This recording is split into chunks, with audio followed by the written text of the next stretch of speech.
Salud, amigos, tripulantes de nuestra querida, contaminada y única nave espacial.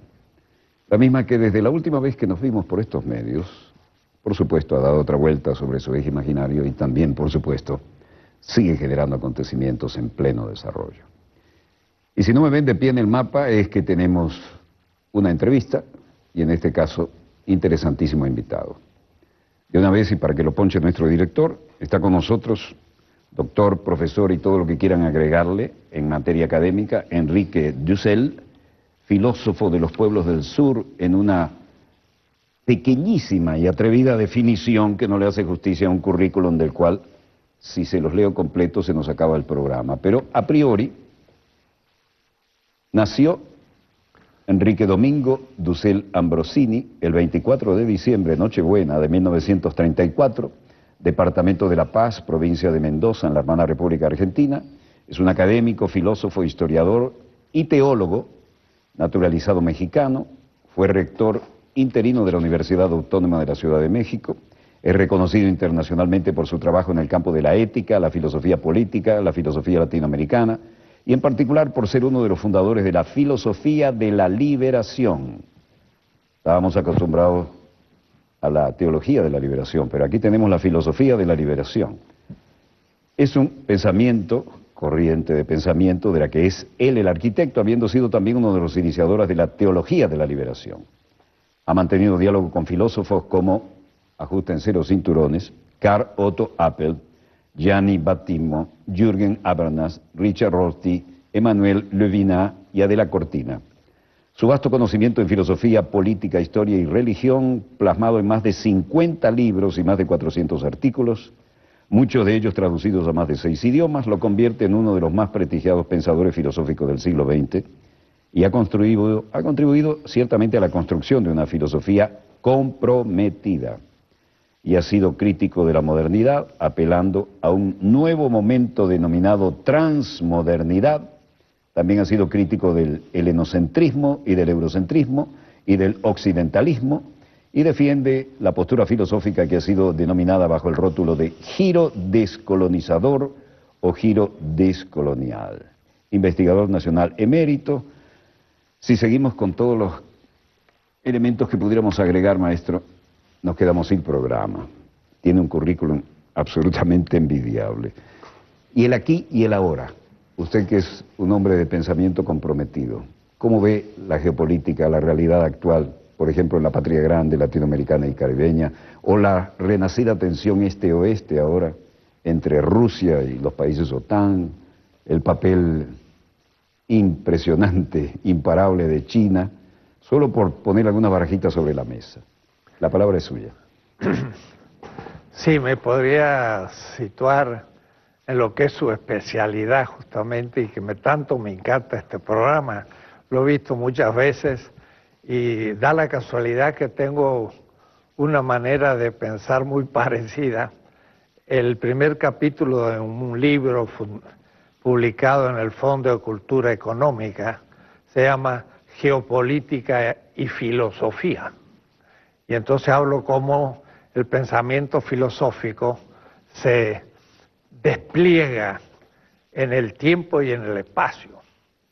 Y la pregunta que me hace, yo podría empezar a hablar más bien a un nivel político, económico, pero me gustaría, si me permite, situarnos en lo que me ha citado un poco un grupo de gente a Venezuela, y estamos haciendo un seminario sobre el pensamiento descolonizador, y aún en relación al marxismo mismo, porque Marx es un hombre del siglo XIX y es un hombre de su época, y como era muy influenciado por Hegel, tiene una cierta visión de la historia que era inevitablemente eurocéntrica. Él no conocía mucho lo que pasaba porque su época no lo conocía, China, la India, el mundo musulmán, África, América Latina mismo. Las comunicaciones ciertamente no lo permitían, ¿no?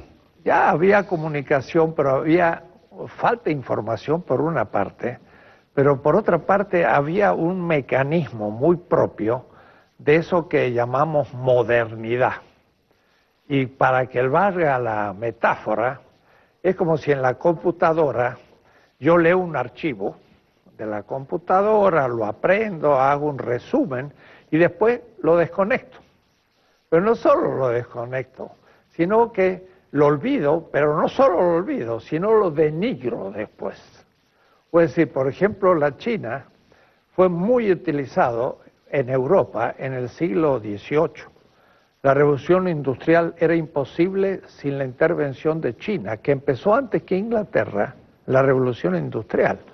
En este momento muchos autores están trabajando cómo surgió esa revolución en China, qué maquinarias usaron, cómo de ahí pasaron a Inglaterra, y el mismo Adam Smith habla glorias de China en El origen de la riqueza de las naciones. Si uno lee el libro en castellano del Fondo de Cultura Económica y va al índice y ve China, hay muchísimo.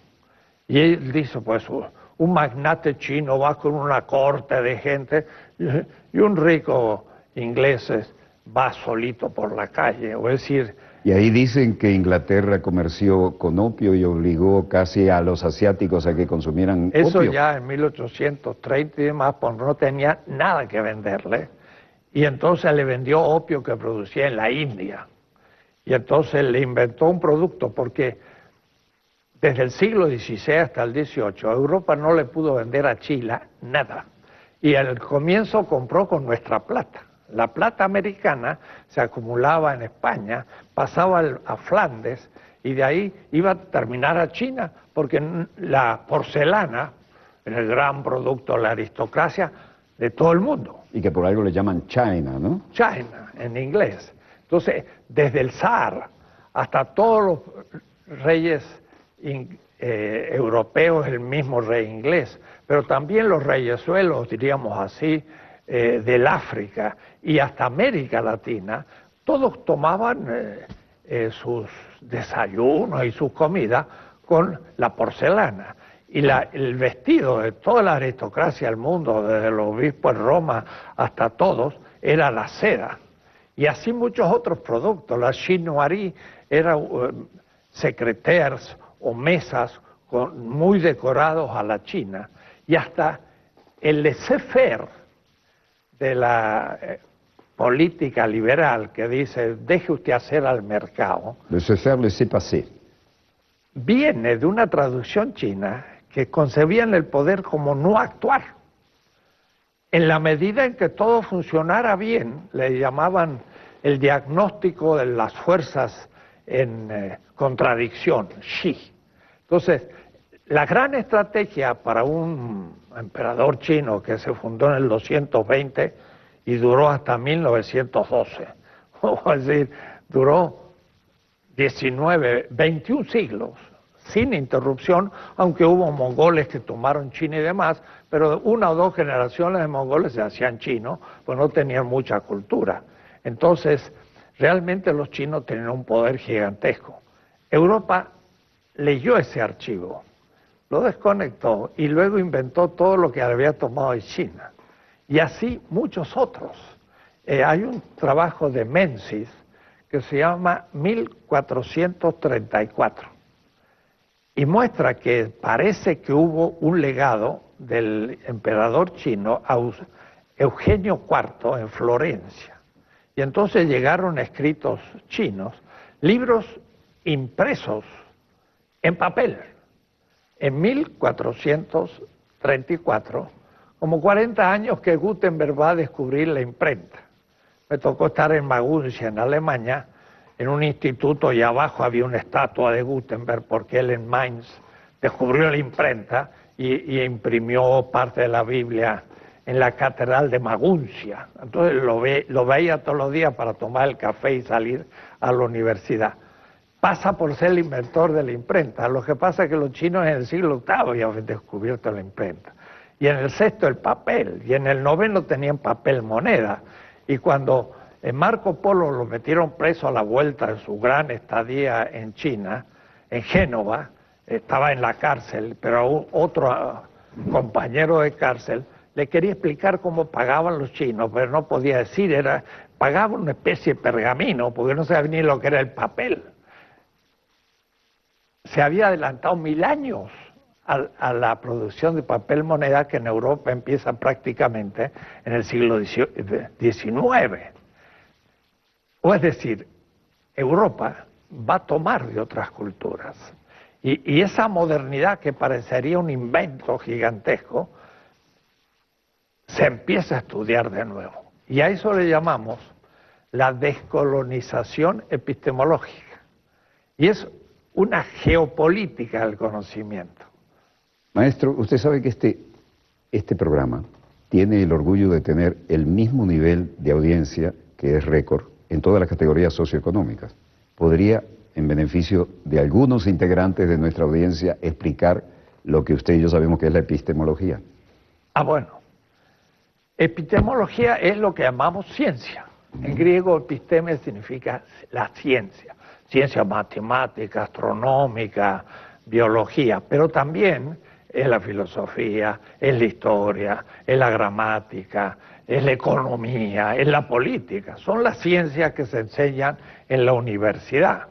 Entonces, la modernidad va a ser todo un manejo de una interpretación de la realidad.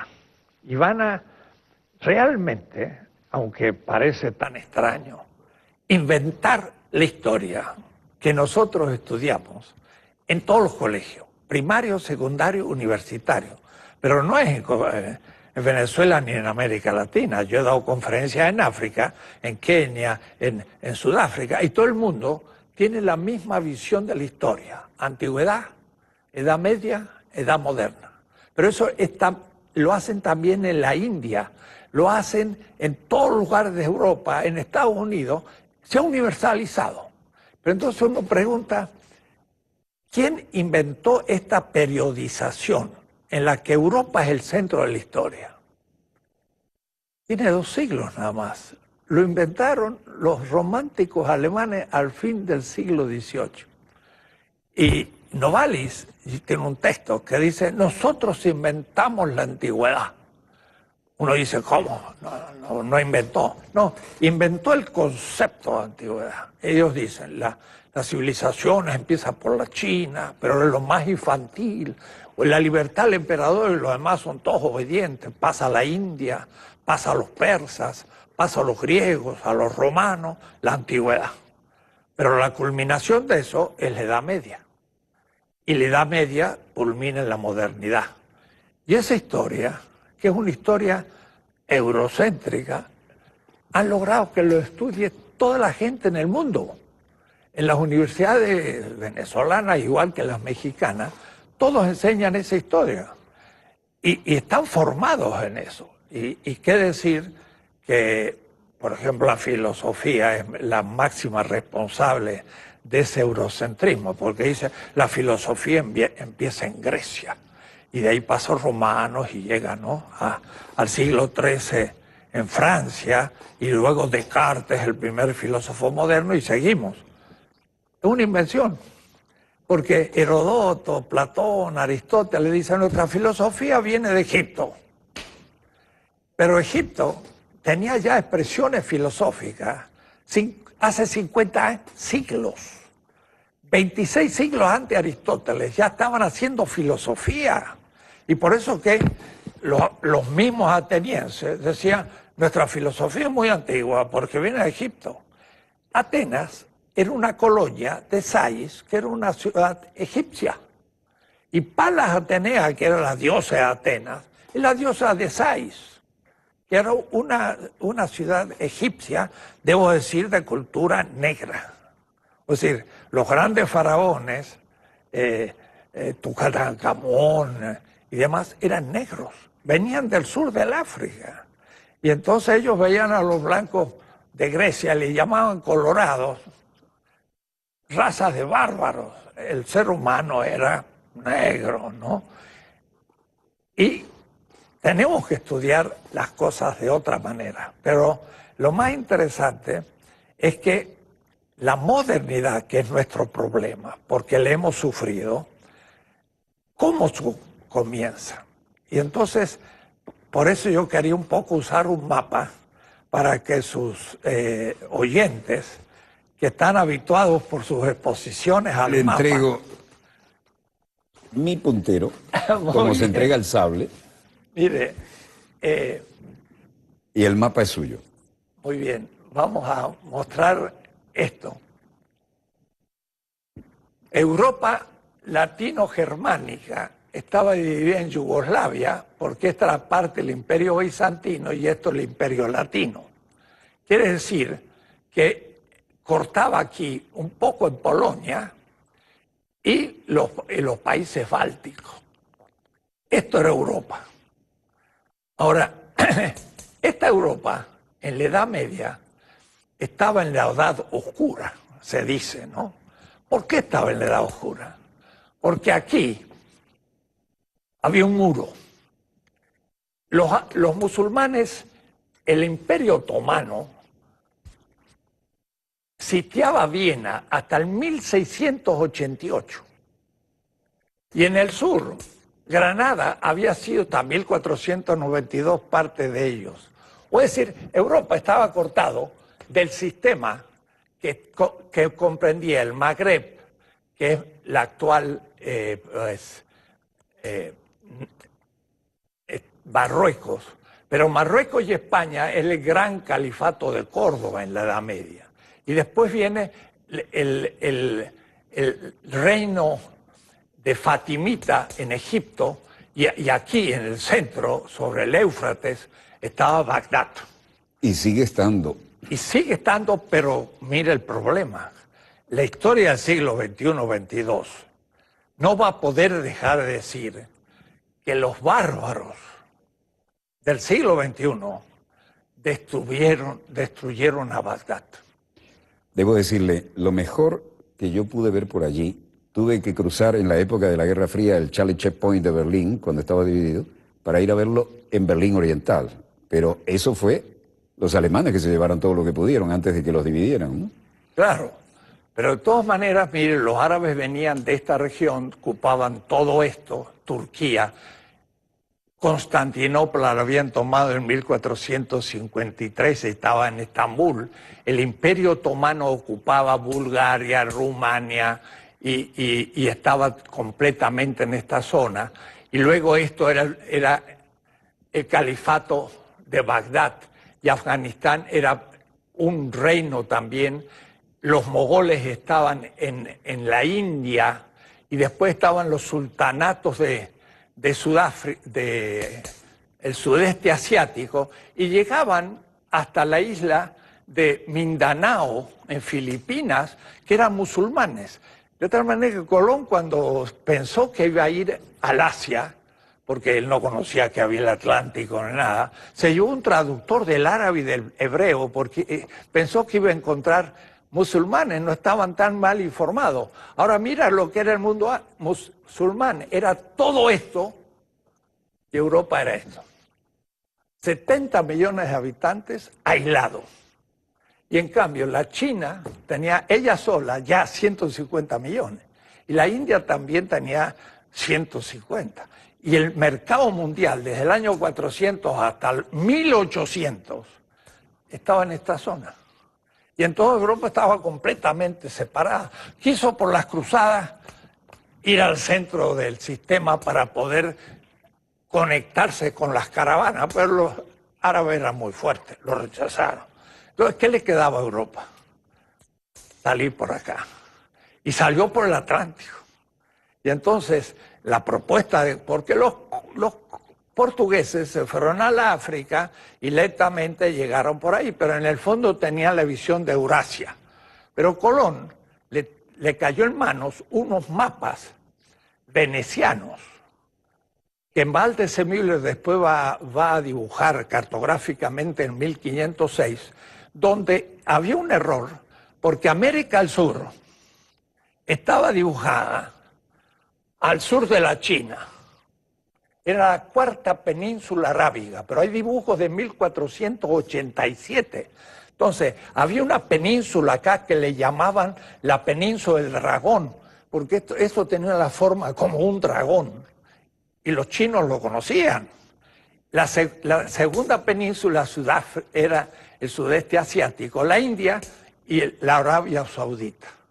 Entonces, Colón convence al fin a los reyes católicos que en enero conquistaron Granada y en marzo, ya liberados un poco de luchar contra los musulmanes, le dan el permiso para ir a unas islas perdidas del mar Océano, pero no perdían nada porque le dieron 3 carabelas de segunda categoría. Total, si este se moría en el océano, no habían perdido. Lo cierto es que él llega acá y en un casi récord llega a las Bahamas. Pero lo más interesante que Colón escribe en el diario a bordo: estoy cerca de las tierras del Gran Khan. Y el Gran Khan eran todos los reinos de la Siberia. Entonces él creía que había llegado acá a la China. Pero eso en el primer viaje. En el cuarto viaje, 1503, llegó a Panamá. Y los indígenas le hicieron del otro lado de un mar. Entonces le puso el Mar del Sur y escribió: estamos a 10 días de navegación del Ganges. Es decir, él creía que estaba en la península aquí y en 10 días iba a llegar a la India. Y estaba en Panamá. Américo Vespucci dice que salió en nombre de Portugal y dijo un nuevo mundo. Pero salió a las 4 penínsulas y llegó al Brasil, se fue para abajo, pasó el Ecuador y esto era más grande de lo que pensaba. Y llegó hasta la Patagonia y vio las huellas de los indios que se ponían cueros en los pies y dijo: estos son los gigantes. Y dijo un nuevo mundo, pero no era América todavía. Lo cierto es que la pequeña Europa, de pronto en un siglo, multiplica por 3 su territorio y tiene millones de indígenas, los que quedan después de la devastación, que trabaja para Europa. El mundo árabe, China, la India, no tiene estos recursos nuevos. Y después, en 1546, descubren grandes minas de plata. La más grande de todas en Potosí, en Bolivia. 20.000 toneladas de plata en el siglo XVI. Esto devalúa la plata en todo el mundo. Entonces, cuando yo voy a los árabes, les digo: ustedes, el siglo XVI, ¿qué les pasó? No saben lo que les pasó. ¿Qué pasó? ¿Por qué desapareció el mundo árabe? Digo: mire, simplemente, los árabes eran el centro del mundo antes. Ahora los océanos son el centro del mundo, ustedes han quedado rodeados adentro. Además, la moneda que tenía se devaluó. Entonces tenían 10 monedas en el 1500 y en el 1600 valía una.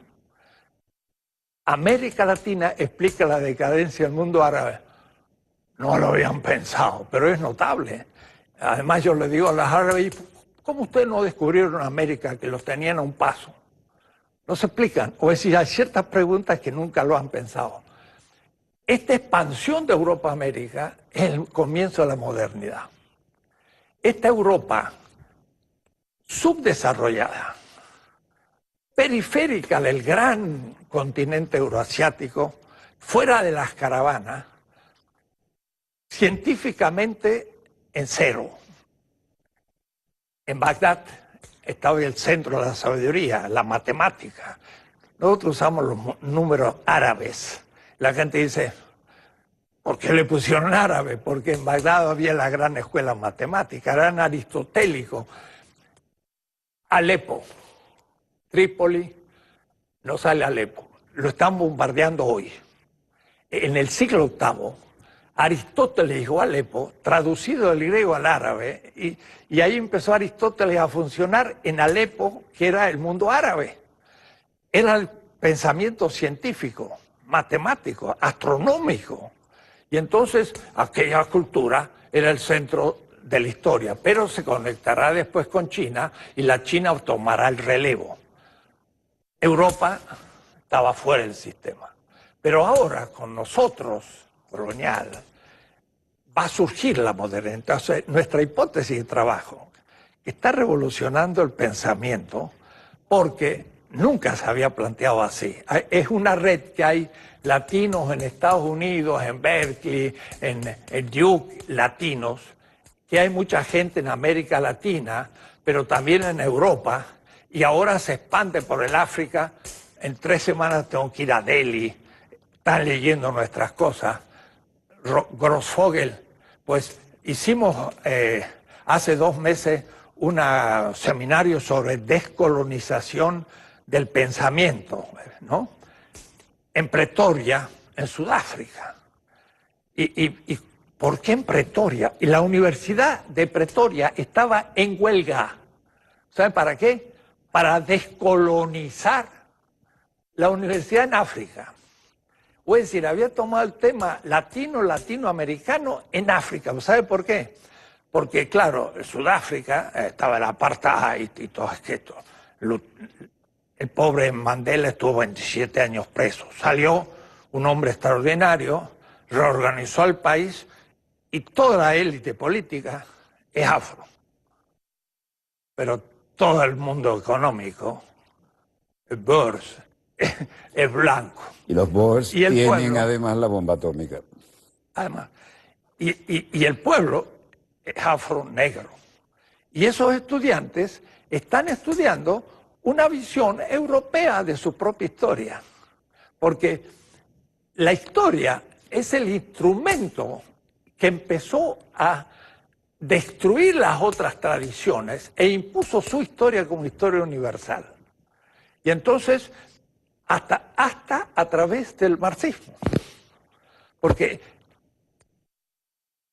la revolución marxista de Mao en China, aunque la verdad que él conocía a Wang Yanmin, que era un confuciano, y muchas veces decía Marx, pero lo que decía era Wang Yanmin, porque era un maestro de escuela, pero que sabía su tradición. Sin embargo, modernizan China. Y creen que todo lo anterior es burgués. Y la revolución cultural destruye el pasado.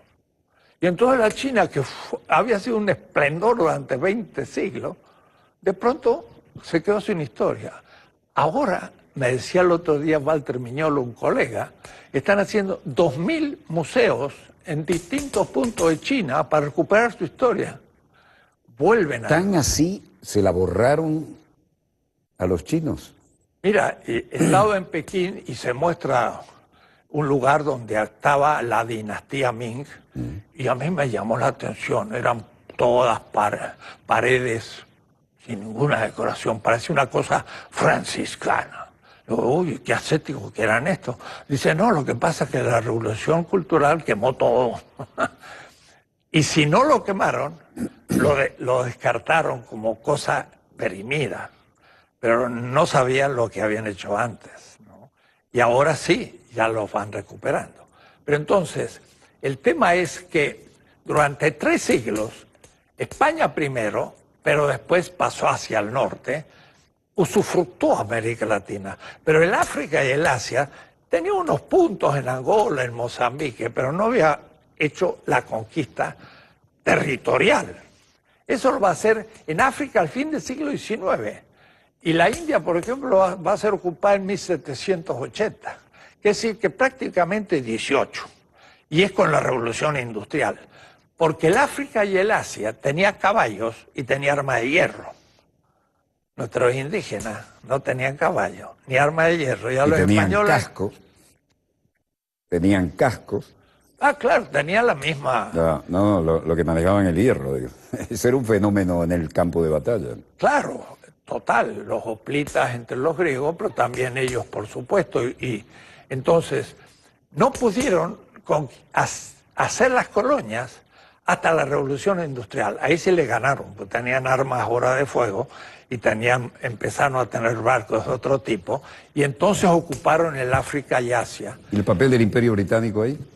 Fundamental, porque aquí lo que llamamos nosotros la diferencia imperial va a pasar de Portugal y España a Flandes, porque los holandeses van a tomar parte del Brasil, van a tomar las colonias de Angola, van a llegar hasta Japón. Entonces, los holandeses... Y alguna islita en el Caribe también. Bueno, tenemos Curazao, 3 de enfrente. Curazao y demás Bonaire, Aruba, Curazao. Claro, y ahí es interesante. Ahí, por ejemplo, en Curazao hay un Wall Street y había judíos. Pero eran los judíos expulsados por los reyes católicos de España que se fueron a Portugal, se fueron a Flandes y están en Curazao. Y esos mismos se fueron a Nueva, diríamos, Holanda y fundaron Nueva Ámsterdam. Pero cuando los ingleses vencieron a los holandeses se transformó en New England y en New York. Entonces los judíos de New York, que era Nueva Ámsterdam, vienen de España, eran sefarditas y son más antiguos que los anglos.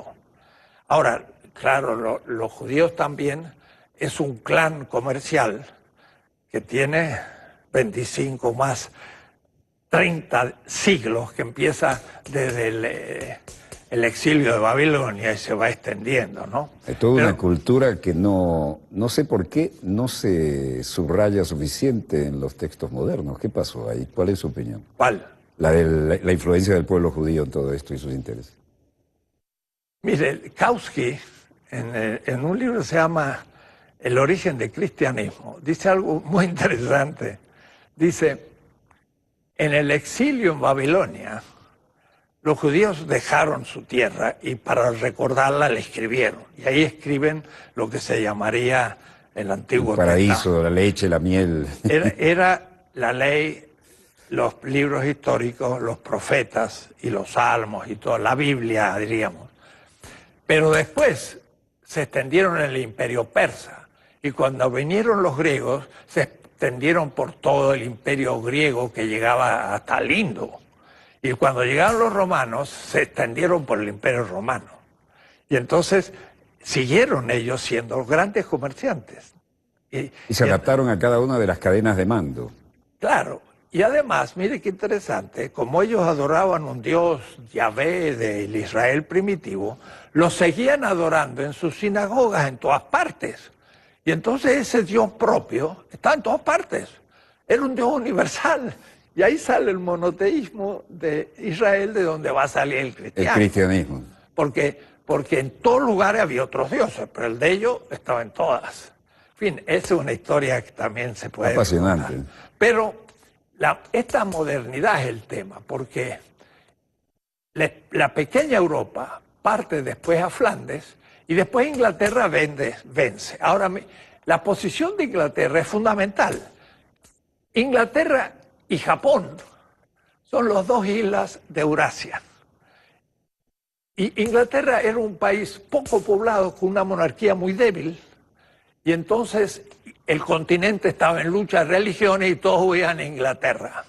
Y ahí nadie atacaba porque era una isla perdida, pero en el nuevo centro geopolítico moderno, que es el Atlántico Norte, que descubrió Colón, pero este era el Atlántico tropical.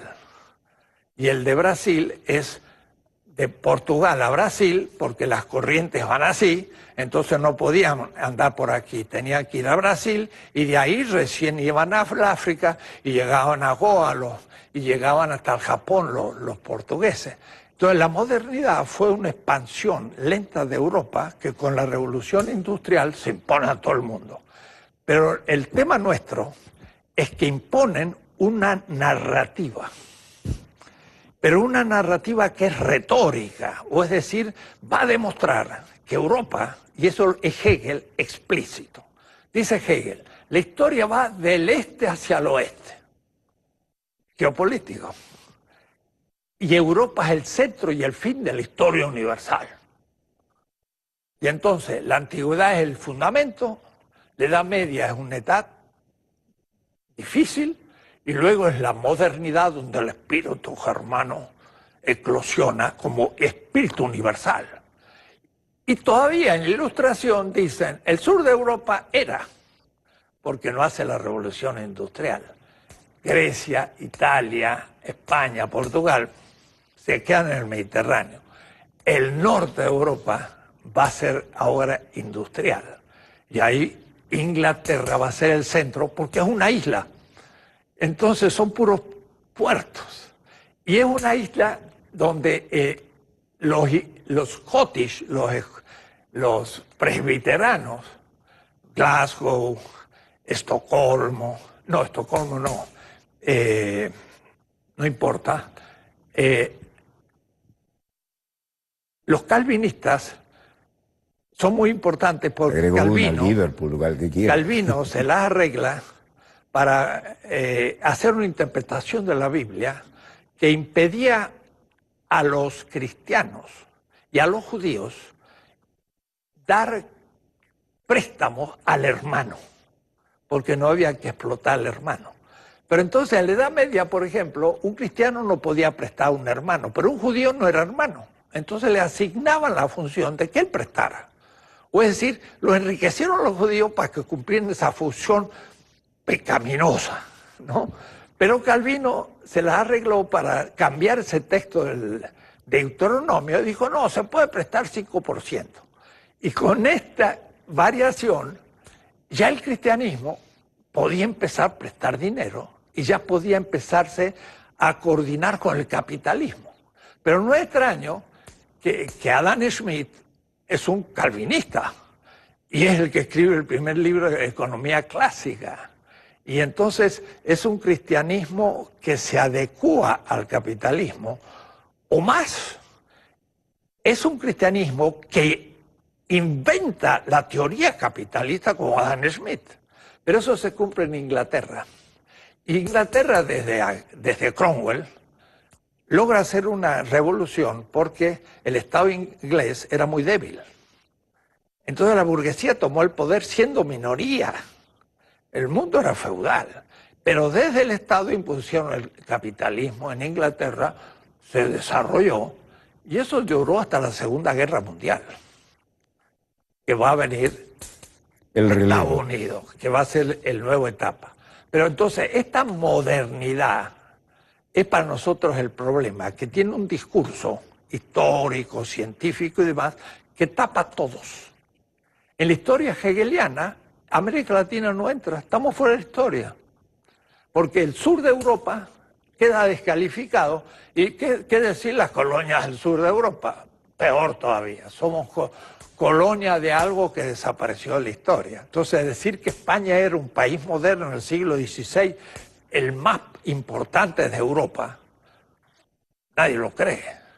Pero fueron los españoles con la plata de Potosí y de Zacatecas que pagaron una gran escuadra y aquí, ahí en Sicilia, cerca de Catania, vencieron a los turcos en Lepanto. Y yo estaba ahí, había unas cosas, decía 1571, Lepanto.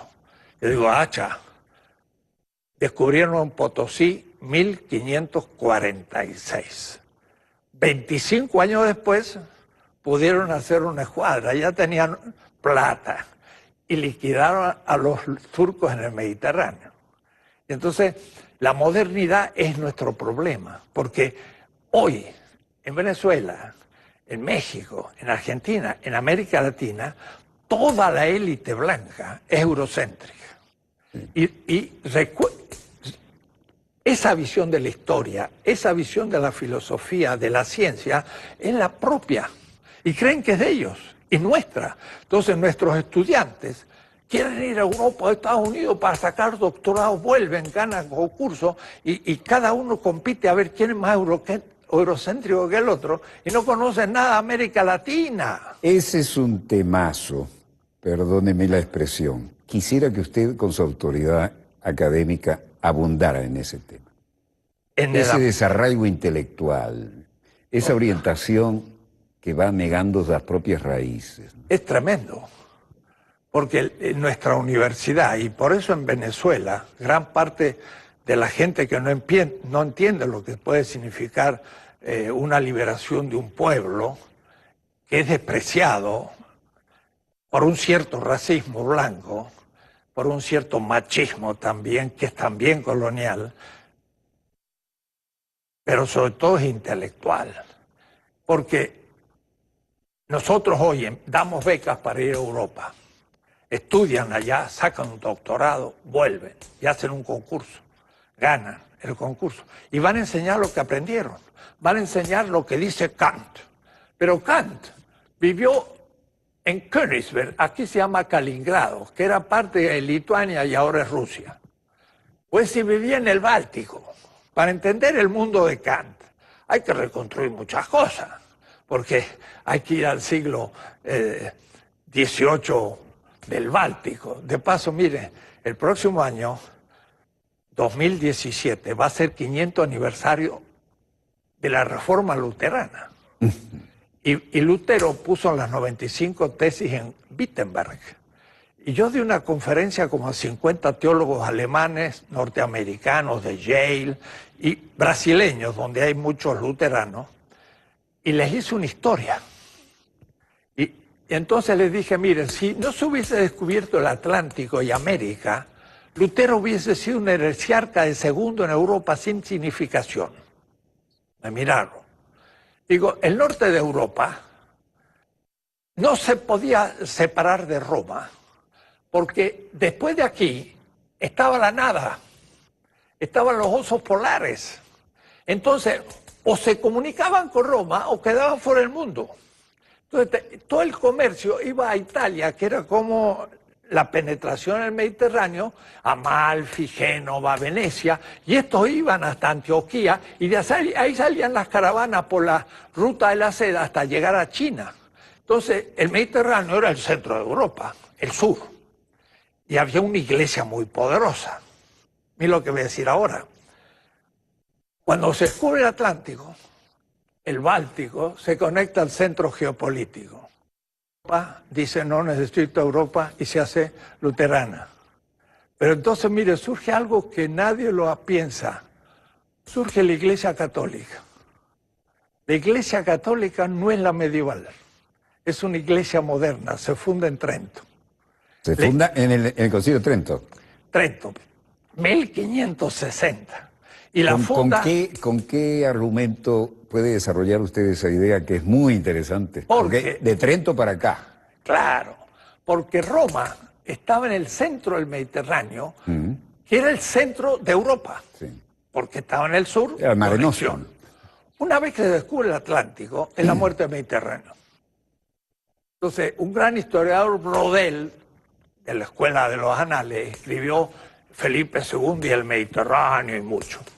Pero un alumno de él, que fue mi profesor en la Sorbona, se llama Pierre Chonu, escribió 7 tomos, Sevilla y el Atlántico.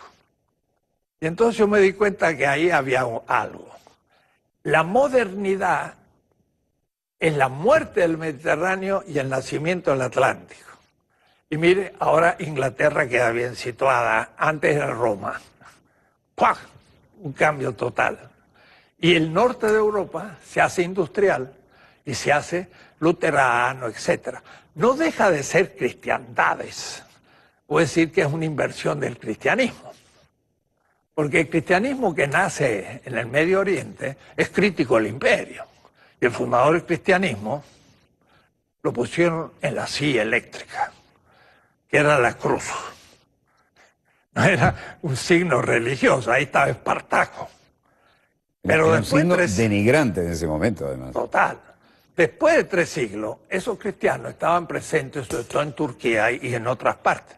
Y Constantino, cuando se dividió en 4 partes el imperio que estaba en las Galias, venció al otro y después a Licino, y se hizo emperador y se dio cuenta que los cristianos eran muy numerosos y les dio libertad, y después se apoyaron en los cristianos. Y dejaron Roma e hicieron la capital del imperio en Constantinopla. Y entonces el peso se vino acá. Pero ahora los cristianos... Y Estambul, Constantinopla, claro, esa dualidad. Cuando los otomanos tomen Estambul, se va a hacer un imperio. Y eso es lo que va a sitiar Europa. Pero lo interesante es que los cristianos que habían perseguido al imperio porque tenía esclavos y todo, ahora lo justificaban. Sobre todo en América. Es cuando andando el Pero tiempo. eso, la primera inversión fue la cristiandad del Mediterráneo. Roma se hace cristiana. Y por lo tanto, el fundador crucificado ahora aparece en las alíos, en la Santa Sofía, con los ojos abiertos, crucificado, pero sin sangre, porque era un rey. Ya no era el crucificado, era justo el rey, lo contrario. Pero esa es la primera inversión, que se llama la cristiandad, o decir, el cristianismo se invierte. Con España va a haber la segunda inversión. Porque ese cristianismo, de todas maneras, que va a ser avasallado por los árabes, porque les va a quitar todo el norte de Europa, de África y toda esta parte, se va a quedar arrinconado. Con América, entonces justamente hace una segunda inversión. Ya no es solamente el cristiano el que apoya a un Estado, sino que apoya a un imperio con colonias. Y nosotros somos una contradicción, porque somos colonias de un imperio que es cristiano, pero también somos cristianos, pero de segunda. Ya no se entiende nada. Y yo digo siempre... Que además ser de segunda es la negación del cristianismo. En un indígena de Chile, un misionero, predicaba cosas, entonces puso una crucifixión, pintó, entonces puso en la cruz a un indio. Y el soldado era español. Entonces el misionero dice, no, pero sí, Jesús no era indio. Y le dice, usted me dijo que Jesús era inocente y era un hombre bueno y luchaba por la gente. Es un indio. Y usted me dijo que eran los soldados romanos que mataron al justo, si nos están matando a nosotros. Es decir, ese entendió el cristianismo, pero tenía entonces que invertir la cosa de nuevo. Extrapoló perfecto. Claro, bueno, pero entonces, para nosotros el tema es descolonizar la interpretación de la historia y de la filosofía, por ejemplo. Porque Hegel, en 1818 al 31, cuando es profesor en Berlín, hace una visión de Europa y una visión de la filosofía, que es el primero, en que Europa queda como centro y fin de la historia. Y eso se lo cree todo el mundo, y aún aquellos que están en contra de Europa, cuya aspiración es llegar a ser como Europa para vencer a Europa. La misma Unión Soviética, el zarismo, era una Europa periférica, cuyo ideal era superar a Europa. Y muchas veces los líderes de la Unión Soviética decían, vamos a superar a Europa. Ese era el ideal. Pues entonces que sí, que ya habían asimilado a la modernidad y eran modernos porque estaban funcionando según ese mito de la modernidad. Bueno, llegaron hasta la mitad de Berlín, ¿no? Claro, entonces es un tema novedosísimo. Sí, señor. Y que interesa a todo el mundo, porque todos fueron negados en su historia y sufrieron un colonialismo. La China no fue colonia militar, y sí en parte, porque tuvo Japón y tuvo Francia y tuvo también, pero era inmenso y resistió. Pero sí fue colonizado epistemológicamente, es decir, científica, universitariamente. Y nuestros profesores, después de estudiar en Europa, vienen pero si un estudiante quiere empezar a estudiar la historia propia y llega a querer hacer un doctorado, dice, yo quiero hacer un doctorado sobre un pensador colombiano o venezolano, entonces los profesores dicen, pues no hay ningún especialista, no puede hacerlo. Tiene que hacerlo sobre un autor norteamericano o europeo porque tenemos especialistas. Entonces no se puede formar. Y si no se puede formar ahí, ¿dónde se va a formar? ¿Quién va a recuperar nuestra historia? ¿Y quién va a hacer una historia que nos permita desarrollarnos ante este enorme peso de esto que llamaríamos geopolítica del conocimiento? ¿Se da cuenta? Es dominador no a nivel económico, no a nivel militar. Por supuesto que Estados Unidos es el poder militar y nosotros no podemos hacer nada. No a un nivel, pero a un nivel teórico, científico, también nos dominan. ¿Qué papel juegan los modernos medios de comunicación que son masivos e internacionales? Claro, y todas las grandes mitos, referencias, todo, son eurocéntricas. Entonces, partimos de los griegos, que es una invención alemana romántica, que piensan que ahí se originó, después pasó a Roma, pasó a la Edad Media y culminó en París, y después Ámsterdam está en Bélgica, está ahí en Holanda. Y Descartes es un filósofo, el primero, pero escribió el discurso del método en 1636, un siglo y medio después del descubrimiento de América. Entonces, los grandes problemas filosóficos no fue ese, era cuando llegaron a América se dijeron, estos indios son seres humanos. Es un tema filosófico fundamental, porque ¿son hombres o no son hombres? Dijeron, sí son, pero sus costumbres lo han vuelto bestiales. Entonces son como niños. Y entonces el mismo Kant va a definir la ilustración. Va a decir, la ilustración es una salida de un estado de inmadurez. Era como el indio. Pero el mismo inmaduro no quiere civilizarse, se opone. ¿Y qué significa civilizarse? Entonces dice Hegel, los ingleses se transformaron en los misioneros, una palabrita religiosa, de la civilización en el mundo. Y entonces, ahí estamos. Entonces, el problema es que ahora estamos Esos misioneros llevaron la droga china. Todavía me acuerdo, a veces me acuerdo de citar eso porque lo tengo grabado acá, ¿no? Primera vez que estoy en Hong Kong. ¿Sí le parece? Voy al parque de los... Adelante, porque estamos terminando, ¿eh? Voy al parque de los ingleses, que todavía se llama así, y a la entrada, gran letrero metálico que dice prohibido entrar con perros y con chinos. Y yo le digo, pero ¿cómo ustedes son capaces de aguantar esto? ¿Por qué no han sacado ese letrero? Dice, porque los queremos ahí para no olvidar lo que nos hicieron. Prohibido entrar con perros y con chinos. El parque de los ingleses en Hong Kong. Insólito. Y está ahí todavía. Sí, esto es una tarea muy difícil porque hay que recuperar archivos olvidados y entonces el pensamiento postmoderno, así llamado, fue una crítica de Europa a sí misma, pero todavía eurocéntrica. Y nosotros queremos hablar más bien de algo que va a ir más allá de la modernidad y una crítica de esa modernidad. Los jóvenes cuando descubren esto se entusiasman porque se dan cuenta que es una novedad y es cosas nuevas, hay que ponerse a estudiar y no estamos repitiendo, estamos inventando. Yo no quise ni siquiera... me mordí la lengua unas cuantas veces y les cedí todo el tiempo porque esto es una clase magistral, obviamente, y no es un lugar común. Y yo tengo la esperanza de que esto haya generado las necesarias inquietudes, no solo en los jóvenes, que sí nos ven y en gran proporción. Felizmente nos ven todas las categorías socioeconómicas y etarias, ¿no? Sino en aquellos que siguen el dogmatismo y tienen el cordón umbilical y la neurona en esos centros de poder, ¿no?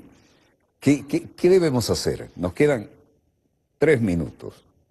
¿Cuál es su receta? Hay que continuar en este descubrimiento, hay que aumentar los argumentos y hay que mostrar que si no se hace eso, es lo que dice un colega de una manera un poco jocosa y metafórica. Dice, si no se inventa una ciencia que parta de nosotros y que explique la realidad, somos sucursaleros. Ponemos sucursal. Entonces, yo soy filósofo. Entonces uno le pregunta a un colega, ¿usted qué hace en filosofía? Yo, Kant. Ah, muy bien, usted estudia Kant. Y usted Hegel, y usted Heidegger, y usted Habermas. Sucursales. Y lo peor es que hace grandes comentarios, pero ni le llega a Habermas, porque Habermas ni le interesa lo que estamos nosotros comentando. Pero si nosotros le hacemos una crítica a Habermas, mostrando su eurocentrismo y cómo lo que dice vale para Alemania y Estados Unidos y nada más, y lo que él dice en Kenia ni puede ir porque ni le entienden, entonces ya el Habermas dice, ¿qué pasó? Entonces, para que nos respeten, tenemos que primero respetarnos. Hay una frase de una hermana república, de la familia, de la patria grande latinoamericana y caribeña, que uno de sus líderes dijo, o inventamos o erramos. Exacto, exacto. O inventamos o erramos. ¿Y sí? Y después de esa clase magistral es magnífico. Geopolítica del conocimiento, pero también creación de conocimiento. Porque entonces tenemos todo por investigar y por empezar a ver de otra manera. Ahora, esta pequeña exposición la he hecho en muchas partes y le digo que produce un efecto. Lo he dado como en 20 universidades de Alemania. En el 92 estuve un semestre, me invitaron a muchísimos lados. 20 universidades de Alemania. De Alemania. Fue un terremoto. También lo he hecho en París, lo he hecho en España, he sido profesor en Harvard, en Duke, en muchas partes. Pero a los profesores, no a los alumnos, se quedan calladitos.